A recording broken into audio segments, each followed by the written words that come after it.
All right. Well, thanks very much for joining us. My name is Jeff Hendry. I'm the Chief Operating Officer at Sustainable Kingston. And we are pleased to have with us Hal Kane from Cycle Kingston, presenting basics of bicycle commuting, which is the perfect thing to talk about on Cycling Week. And also we have Commuter Challenge following this week, so it's a very apropos time. Cycle Kingston is a really great organization that promotes cycling throughout Kingston and is involved with has a lot of different parts of Cycle Kingston, which I'm sure Hal will talk a little bit about. And we're delighted to work with them. So I'll hand over the baton to you, Hal. And yeah, thanks so much. And please take it away. Thank you, Jeff, and thanks for the introduction. So it's, as Jeff was saying, it is Cycling Week, but the Commuter Challenge is coming up next week, starting June 5th. So it's a great time to talk about what cycling is, and as far as cycling commuting in particular. So there's a couple of assumptions here is that I'm not teaching basic cycling skills. So it's people that ride bicycles already, but may not use a bicycle for commuting. So that's one of the things.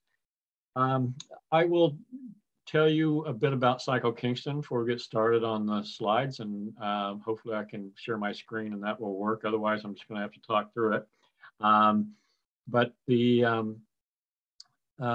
Cycle Kingston is a not-for-profit registered charity. It's been around since 2003 founded, but it's been incorporated since 2007 as the charity. We promote cycling and cycling safety through doing workshops and seminars, but also we do training for cycling skills.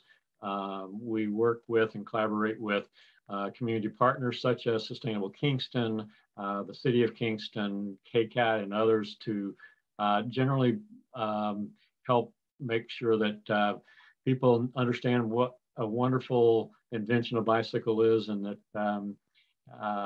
they should be using it for a whole lot of reasons. So you can always, and I should have put this on the slide, but Cycle Kingston, at Cycle Kingston is our Twitter handle and Instagram, but also just Google Cycle Kingston.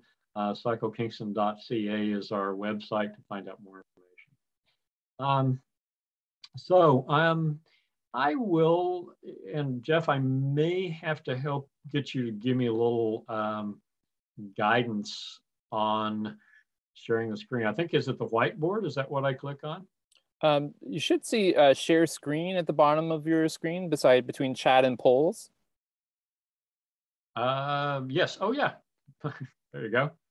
Okay. No problem. So just click on that, and then you should be off to the races. Okay. So is that what's being seen on the screen? Yeah, perfect. Okay. Sorry, I should have had a little background music or something, some classy jazz.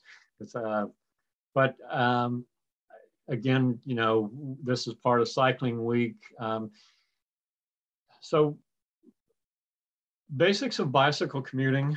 I'm going to just start off by this little quote here. I've got a book that was given to me several years ago by my mother-in-law of all people, who's 100 years old now, and just gave it to me just about 4 or 5 years ago, called The Joy of Cycling. It's a little inspirational. And I don't see who edits it, but it's just a lot of the sayings. I already collect sayings, but this is one of my favorite ones applicable for cycle commuting. So affordable, reliable transportation is no doubt one of the most valuable but under-recognized tools of relief and development work there is. A bicycle is an industrial revolution in an individual's life, by F.K. Day. I'm going to have to Google. I don't know who F.K. Day is, but the reason I like this particular quote it is life-changing to be for commuting, for cycling in general, but to be able to show up at work. There's lots of reasons that people cycle commute, but one of the best reasons I can think of is it gives you that sense of being getting there under your own steam, and it's an industrial revolution in your individual life. So when you assuming again that most people on this seminar or that will be viewing the seminar are just getting into cycle commuting, you'll see that difference. For those of you that already cycle commute but are curious and wanted to come in and maybe pick up a few tips or wanted to reinforce some of the things you already do, you understand that it is a life-changing event. So I'm going to several topics. This is just to sort of give you that rundown. I do have time at the end for some question and answer.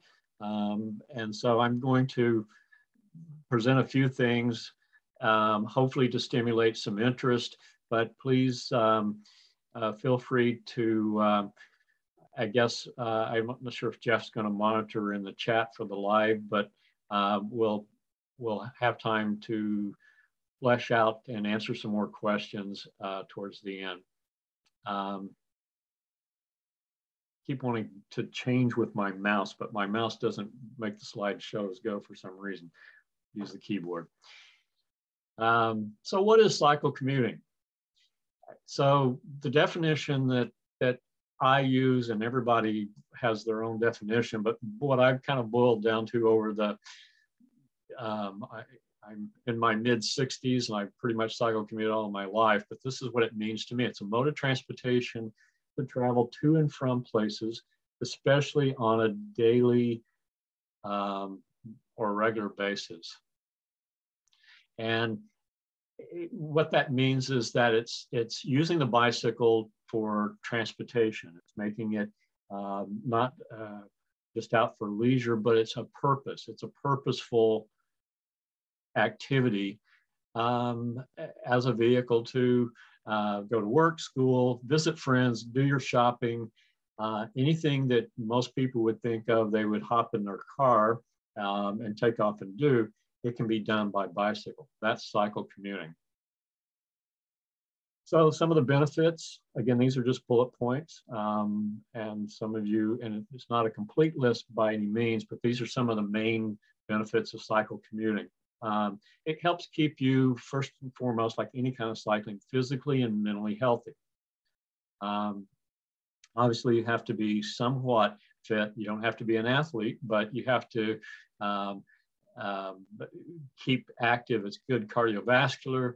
And you don't have to ride hard or fast, but it keeps you moving. It's active and it keeps you moving. Mentally, cycle commuting is great. So for those of you that have not experienced frustration stuck in traffic in a car or long commutes with being stuck in a steel cage of a car, yeah, sure, you've got your radio, you've got your this type of thing, and but being out in the air, fresh air, hopefully mostly fresh air on your commute, again, physical activities promotes healthy mental activity. So you might arrive a little hot sometimes, depending on the weather, maybe needing a towelette and or a shower. Hopefully you don't ride that fast. And I encourage you, cycle commuting, we'll talk about planning in a bit.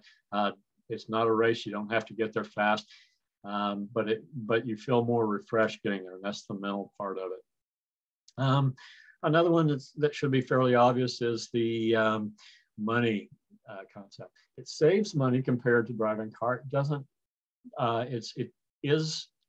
It's not a zero cost commuting alternative, but it certainly is less expensive from the standpoint of certainly gasoline, as we well know right now with a huge jump in gasoline prices.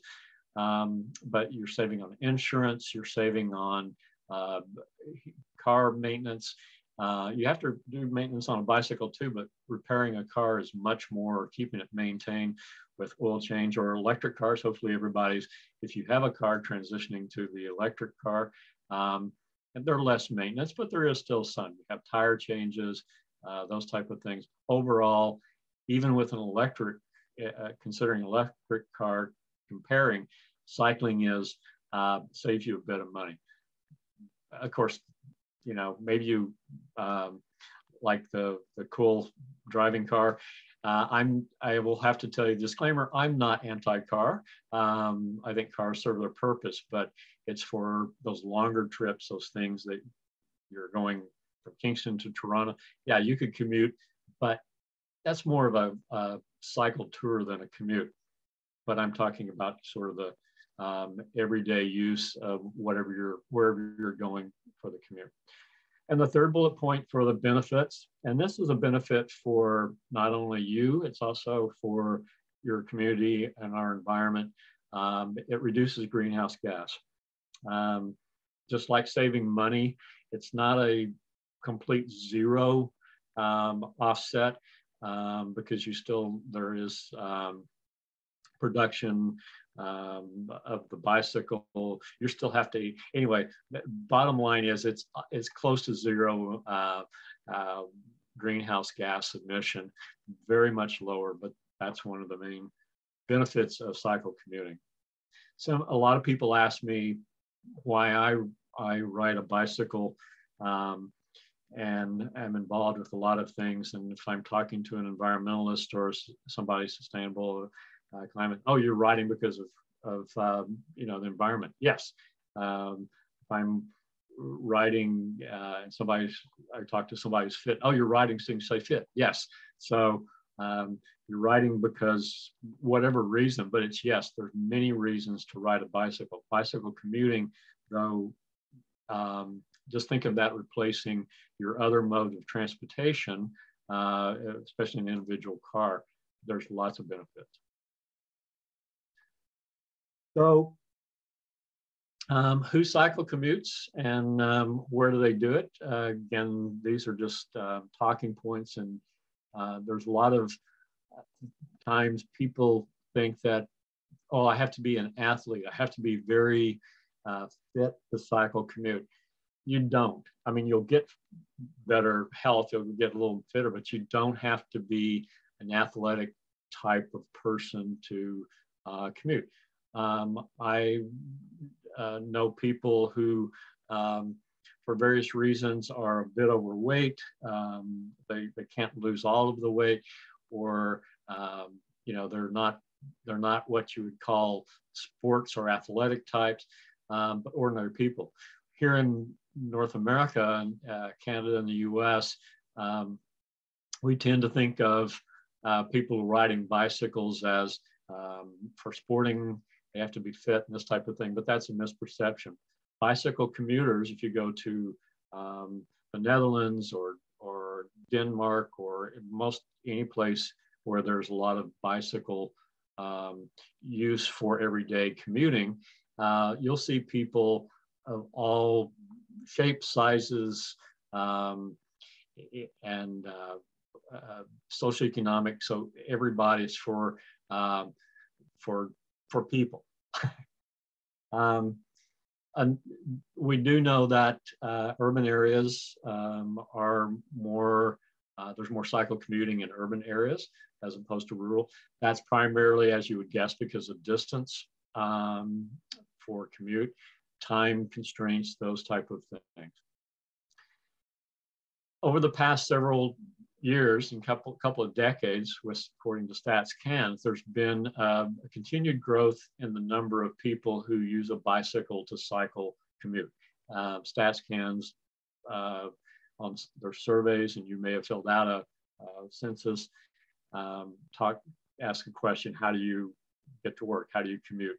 So there's been over the last 20 years an 88% increase, and there's lots of reasons why that, but just to let you know, that's an increase.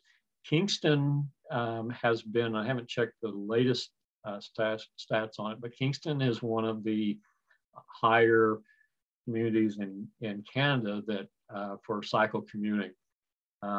Yellowknife, believe it or not, is kind of high up there too. You wouldn't think cold climate, but people, you can commute in all kinds of weather. We're not going to get so much into commuting in different types of weather with this basic, but it is very reasonable, and most anybody can do that. One thing that all cycle commuters, I think, have in common, people that are truly use that in regular transportation of bicycles, they view it as a vehicle for transportation. It's not that sporting equipment. I like to think that when you leave your house to go to work or to the store or wherever, instead of thinking, where are my car keys, where's my bicycle helmet?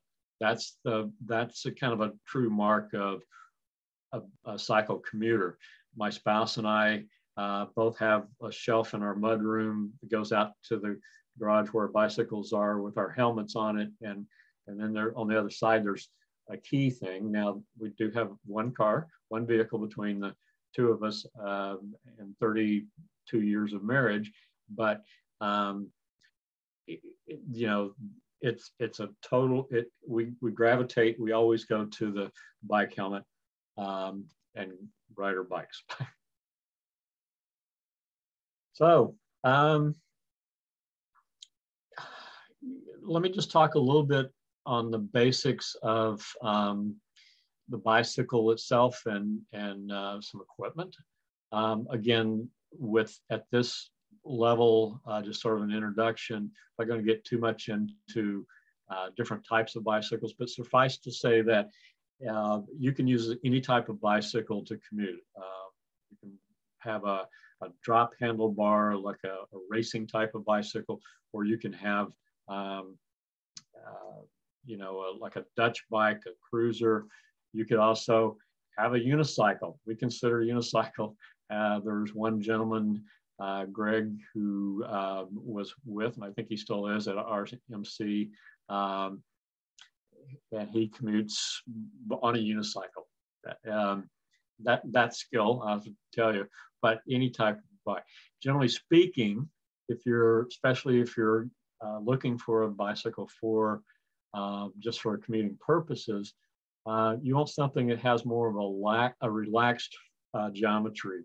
And what I mean by that is it's the space between, and you can tell if it's relaxed, if there's space between the front wheel, the front tire, and that down tube that comes from at the front of the bike going down to the pedals.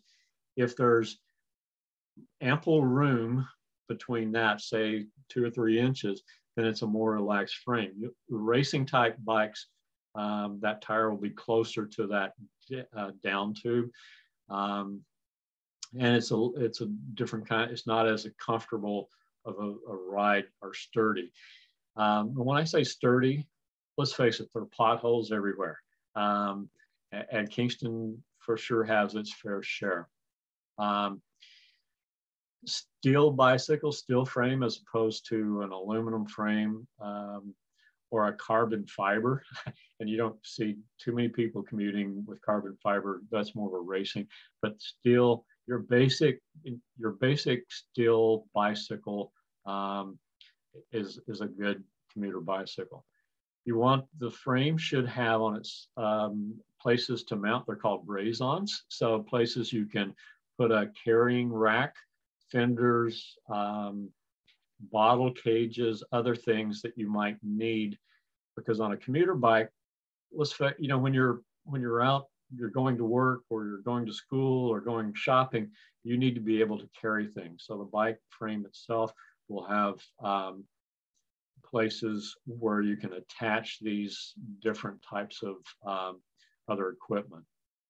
So suggested equipment are things like that I've listed here. I don't think I'm going to go through all of them, but for sure something like a rack or a front basket where you can carry what you need in a bag or put it in a basket, as opposed to putting it in a knapsack. And we'll talk a little bit about that in a bit. Fenders are really great. Once you really get hooked into commuter cycling, you'll ride in the rain. Storm, that's maybe a little different issue. But I will tell you that I lived in Halifax in the early 90s, and where I come from, it wasn't as rainy as Halifax. And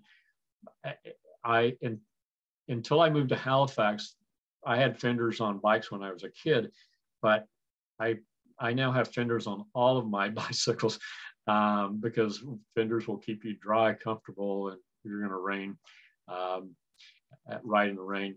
Fenders are wonderful. Lights, of course, front and rear lights. It's required by the law, 30 minutes before sunset and 30 minutes after sunrise, just as in other vehicles, and that's part of the Highway Traffic Act. You should have lights, but more importantly, is for your safety. A lot of people don't realize how invisible a rider can be at night without lights. Front light is the most important one because that is a light that people see that are traveling the opposite direction or that may be turning onto the same roadway.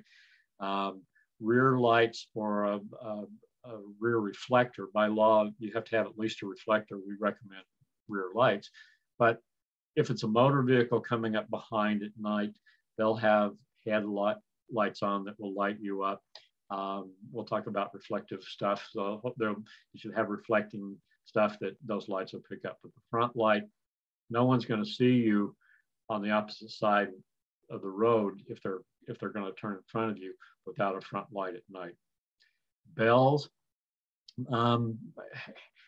Actually, in Ontario, a bike bell, or as it stated, a gong in the Highway Traffic Act is required for bicycle. Now, I have bells on most of my bikes, and it's really handy, especially on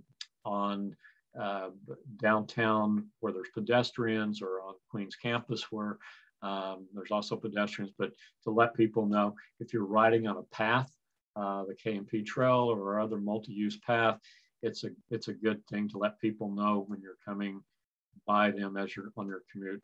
And platform pedals. Platform pedals are the ones that you can ride the bicycle without special shoes. You don't need to clip in, so they're regular pedals.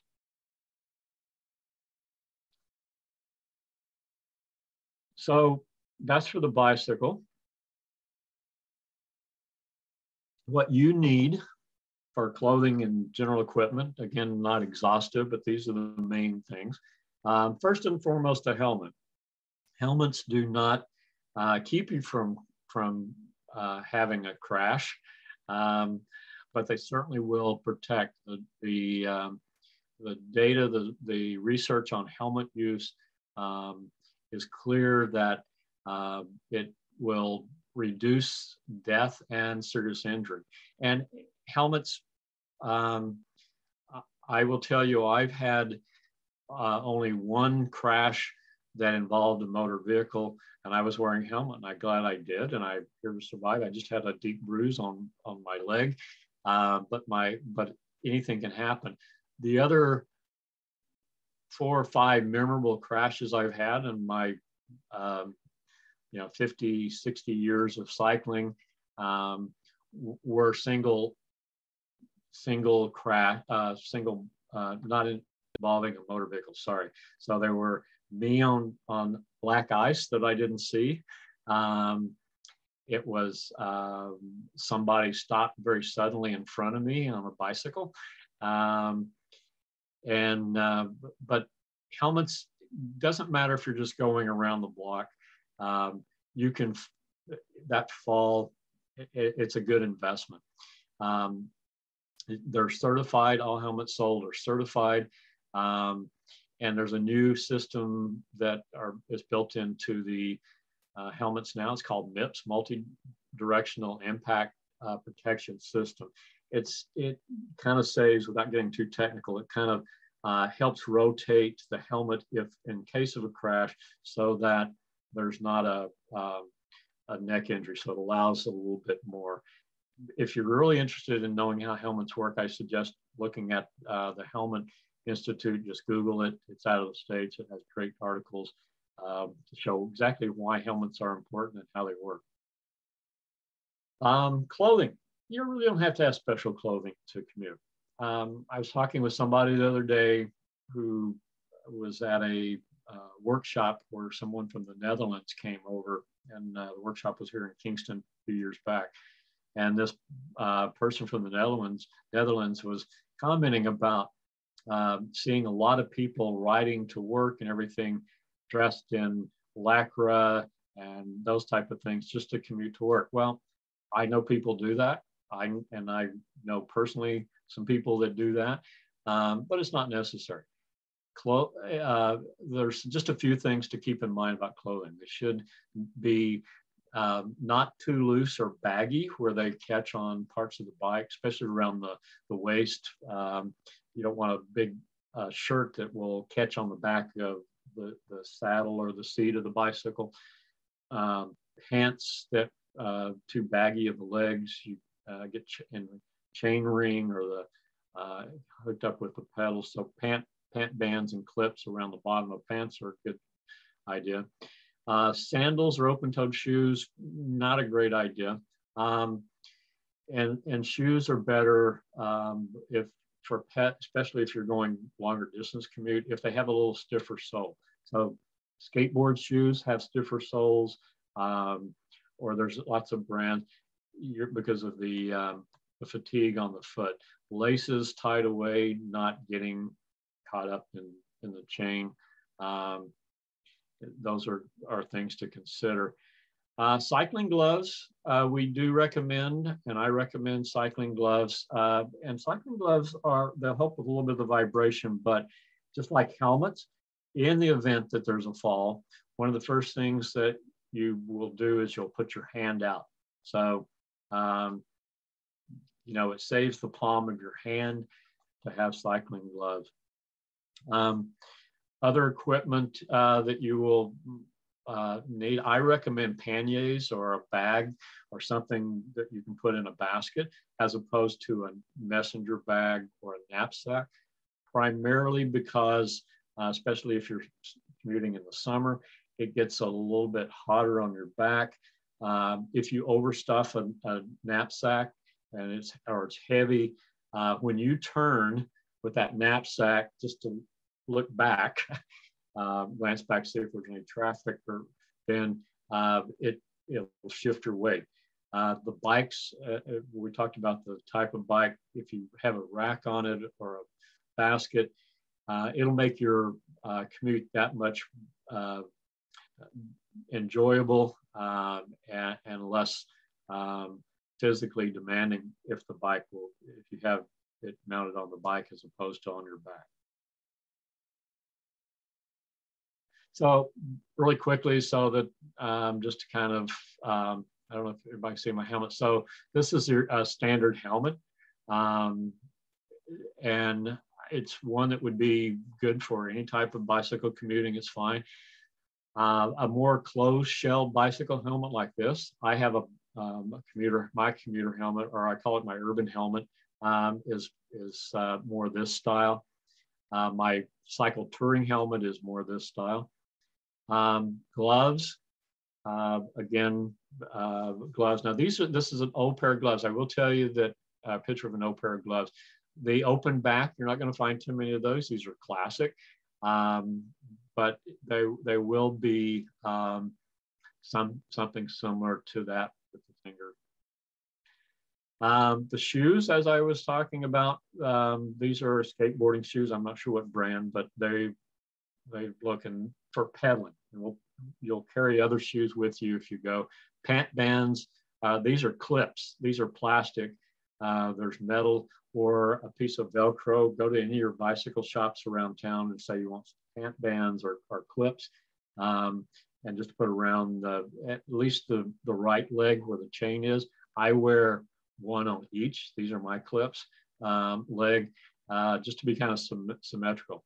I will also tell you that the clips, if it's a little cool, just having that tighter around your pants keeps a little bit of the breeze from coming up and keeps your legs a bit warmer.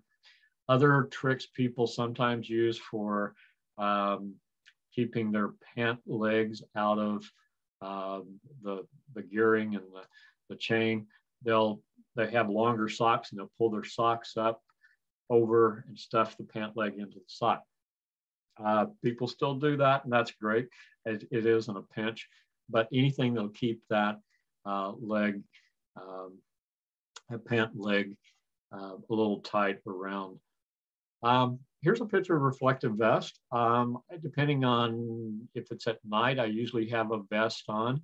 I usually try to wear bright colors day or night, but a vest in the day, especially, this is yellow, but now the fluorescent green that I'm sure you've seen is very bright.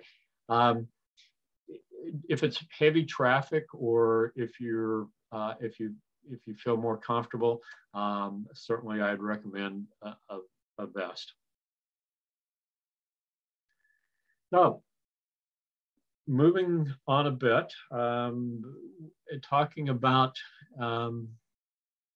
how you need to make sure your bike is safe to ride on the road. There's a couple of things to do before you take the bicycle out. We call it the ABCs. These are your very basic things to know if your bike is rideable and in good condition. So A is for air. I'm not going to read all this to you, but essentially make sure that your tires are inflated. Make sure that you are it's fairly firm. Now, the way that you check a bicycle tire, instead of pushing straight down on the tire, pinch the sidewalls. When you pinch the sidewalls, it gives you a better gauge of how much air. If you can push in very much at all on the sidewalls, then you need to more than likely put air in the tire. The problem with pushing down from the top is that depending on the tire, the way it's designed, it could have thick rubber. You're not going to be able to gauge the pressure on the top as well as you will on the sides. Better yet, get a floor pump with a gauge on it and use that to check it every so often. Once a week, check the pressure like that. If you ride every day, then you don't have to really put a gauge on it. If you've been off the bike for a few days or a week or so and you get back on it, it's always good to put a gauge on it, get a pump with a gauge to see what air is there. But every time you get on the bike, or every time you start off in the day, not necessarily on your ride home, but the morning before you leave, just check to make sure there's air. That's just sort of a good habit to be in. You could have picked up a piece of glass or something the day before with a slow leak, and it's a little flat. So make sure that you've got air. B is for brakes. So one of the ways to test a brake is to stand beside your bike, hold on to the brake levers, assuming that you have front and rear, which are usually at the handlebars, and squeeze the brakes and just see if the bike will move. If it rolls, and you can give a little bit of force to that. Of course, if you push very hard standing beside, your bike will just skid. You'll slide the tires, but just make sure that they feel pretty good. And again, basic before you ride, make sure. Another gauge is to make sure that there's not too much space between the lever of the bicycle or the brake handle and the handlebar. If it's about an inch or so, I use the 2-finger rule. So if it's less than this distance, then I know that my brakes need to be adjusted or I need new pads. If you don't know how to do that yourself, then certainly that's something you should take it to one of the local cycle shops and have done. But just check, and also they'll check your cables and this type of thing. C is for chain, which is making sure that it is not too loose. Chains, after a while, they do stretch. Believe it or not, it's still, but they'll stretch. So it'll be a sag. So your chain should be at the bottom. It shouldn't have a big loop or a drop in it. That's too loose, or it shouldn't be stiff. If it has a frozen link, and you'll know that pretty quickly if your riding has a frozen link, because it'll be kind of like a little clunk, even if it's not badly frozen. When you start pedaling, it's click, click, click, click, click. So make sure that your chain is in good shape and the gears and everything. Oil every few days after every few rides, and especially after it rains. And just make sure that all your gears are working properly. Do these ABCs pretty much every time you start off, and just get in the habit. It's a good thing to do. If you haven't ridden your bike in a while, it might be a good time to take it to one of the cycle shops someplace, have them look at it, just do a tune-up, make sure it's all working, and then you'll have a good start from there. So, moving right along, carrying what you need. Cycle commuting. You're going to the store, you might pick up something. You're going to work, you might have a laptop, or you might have other objects. If you're telecommuting by bicycle, that's a whole different seminar. We're not going to get into that. But other than that, you're going to want to carry something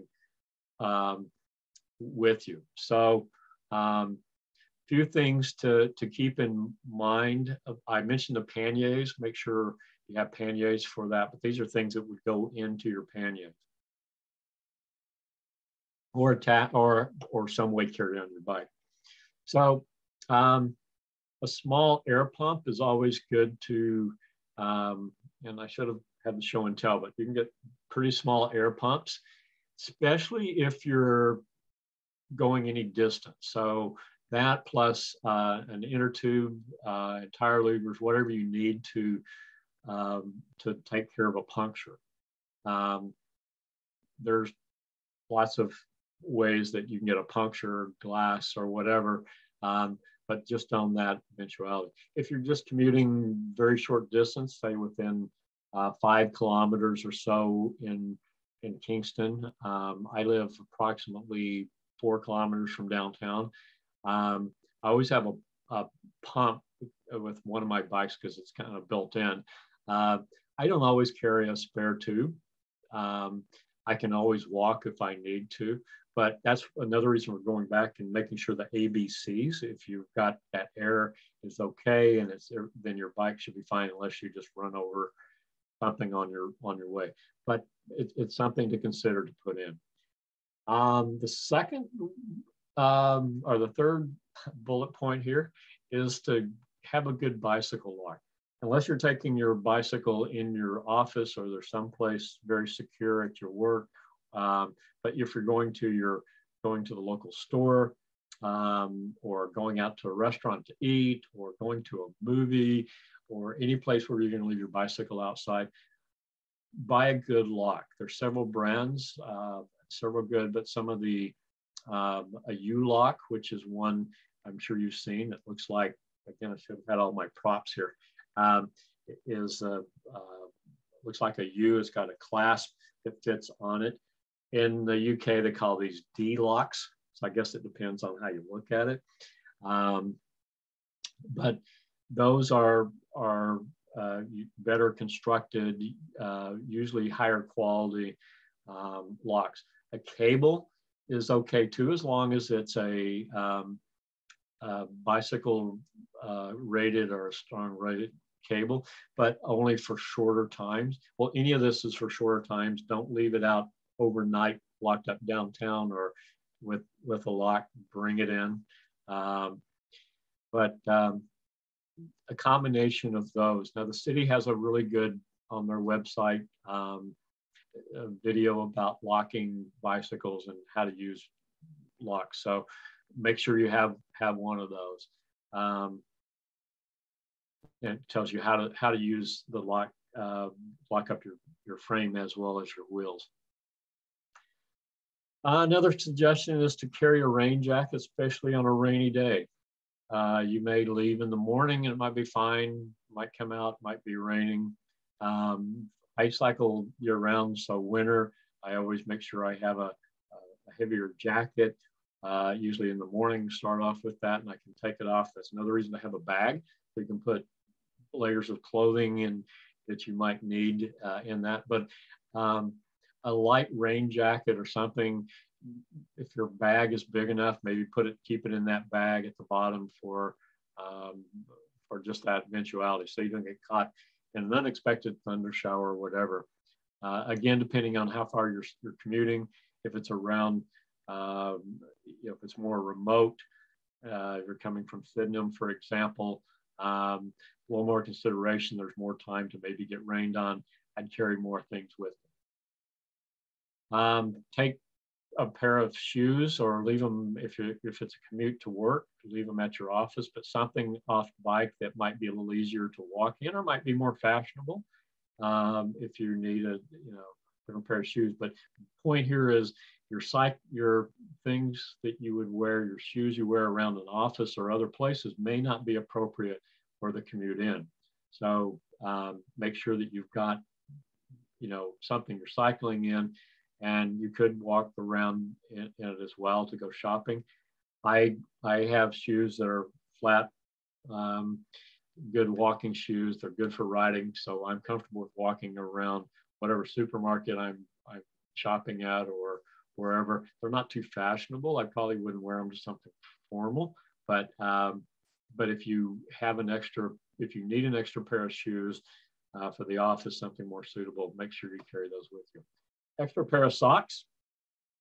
I said here for rainy days, but really for any, maybe there's a puddle or maybe something happens. I don't know. Have an extra pair of socks. And then backup lights. We talked about lights you need. Just some little small light that's easy to put in your bag and keep in your bag. I carry a set of lights in case my main light, if I'm out when I need a light, if that light, the battery's down or for whatever reason isn't working, then I've got backup. And then water and snacks as needed. If you're commuting, again, further, you probably would want to have that. I recommend carrying water with you most of the time, even on kind of just a 4-kilometer commute. Unless you're going to the supermarket, and you don't want to carry that water bottle, but if whatever bag you carry, if you're going shopping or if you're going to your office, that bag, it detaches. You can put the water bottle, you can put everything in that. Okay, so getting pretty close to the last slide here. And I know we're kind of running a bit out of time. So choosing the route and comfort level, and this is why probably a lot of people do not want to commute because they don't have an understanding of where they can ride. Some of the other things like types of bicycles and all, they may not have a good understanding of that. But one of the things I hear quite often, we hear at Cycle Kingston quite often is, I don't have a good place to ride to work. I don't have a good route. Well, granted, admittedly, there's some more challenging ways to get downtown, especially from the West End. But there are also other quieter streets and things that are, you can still choose a route. So here's some principles in choosing your route for cycle commuting. It really, pick a route that you're comfortable with, number one. If you're not an experienced cyclist, or you don't have a lot of experience cycling with other road users, motor vehicles, and et cetera. Make sure that your route, you're comfortable with that. The more you cycle commute, the more comfortable you'll be and more confident you'll be riding with a higher volume of traffic and a little faster speed limits, and that just takes experience. But start off with something. As you are comfortable, plan your route based on that. And I'll just kind of a little segue. We at Cycle Kingston, we do commuter route planning and consultation. So just send us an email if you're having trouble with a route. We will or finding a route. We'll try to help you find one that matches your needs. Cycling infrastructure, we're talking lanes, cycle tracks, multi-use paths, those type of things are great when they work, and sometimes they may not be the best depending on your timing. There's no continuous off-road cycle commute to downtown from pretty much anywhere in the city that I've found. K&P Trail, you still have to get on a bit of the road, which is fine for commuting, but generally speaking, a cycle commuter, especially one that has a little experience and everything, will feel a little bit more comfortable riding just about any road except for, of course, the real major ones. I had to take Gardner's Road from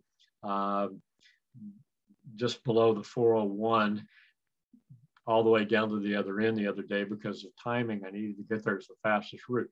I'm a very experienced cyclist, but I wasn't in any danger. It was a little nerve-wracking. I had to be very much more vigilant. I felt safe, but it's like, I'm glad that that's not my typical route.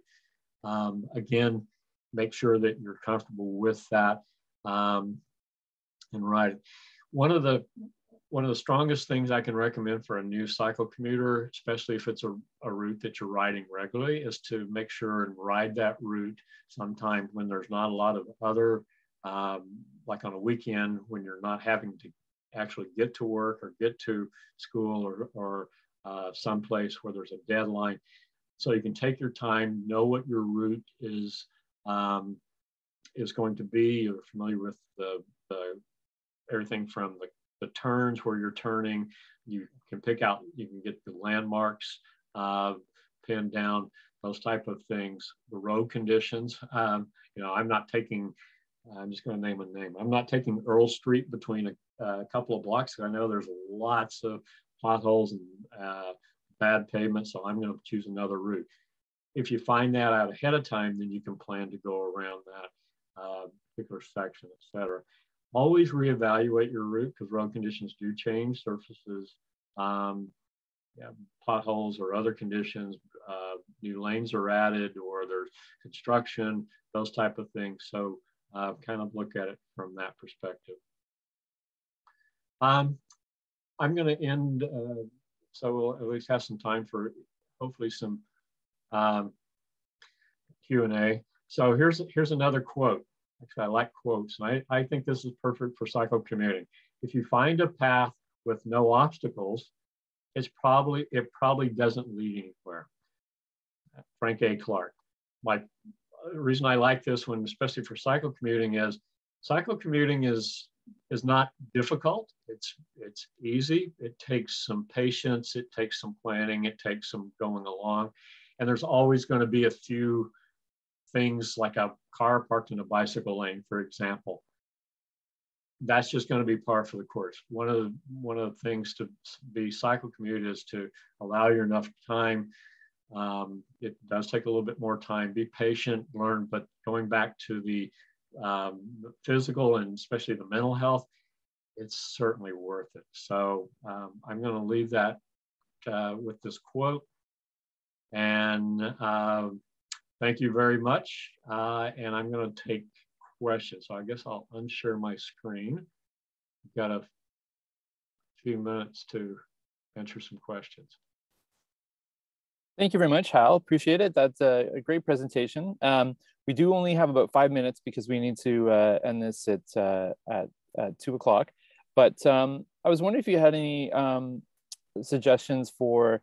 You made a lot of really great suggestions about equipment but I was wondering if you had any sort of budget conscious ways to if you're getting into biking on a budget. What do you recommend?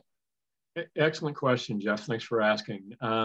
So it doesn't take a lot of money to get into cycle commuting. So if you're buying a basic bicycle for commuting, buy a good used bicycle if you can find someplace. We actually gear up as part of Cycle Kingston. We sell refurbished bicycles that we have repaired. We teach people how to do that, so it's a safe, reliable. It's also one of the things in the cycling commuter world, we call them beater bikes. Some bike that looks like it's scratched and got, it looks like it's not a great bike. It's not a new bike. The theory is that nobody's going to steal it, which is true. Somebody will steal it though if they want a bike bad enough. But you can get a used bike. Always buy a new helmet, never buy a used helmet, but you can get budget-wise, you can buy a helmet now for as low as around $40 to $45 is a good entry-level helmet. A good bicycle, a used bicycle now is going to cost you anywhere from $100 to maybe $250. A brand new bicycle at a commuter level would be probably closer to, I'm going to say $700 or $800. The prices have gone up just like everything else, but it's an investment that's well worth it. The better bicycle you buy, the better your experience is going to be. The components will be better. So buy what you can afford, but you don't have to expend an exorbitant amount. And then panniers and racks and things like that, you're talking another, well, the racks and everything, probably another $30, $40. Panniers, you can get some really inexpensive ones for about $40. So all total, for about under $1,000, if you have nothing, you can start cycle commuting. A lot cheaper than a car, and it'll last. That's great. Kathy, do you have any questions? If not, I think we will wrap it up there. So thank you very much, Hal, and stay tuned with Cycle Kingston. Is it cyclekingston.ca for the all the cycling week activities? Right. So yeah. So cyclekingston.ca for the site ends on Saturday. So if you're watching this video before then, please see what else is happening. Great. Thank you very much. I don't have any questions. It was all very clear. Thank you for taking the time. You're welcome, Kathy. Thank you. Cheers.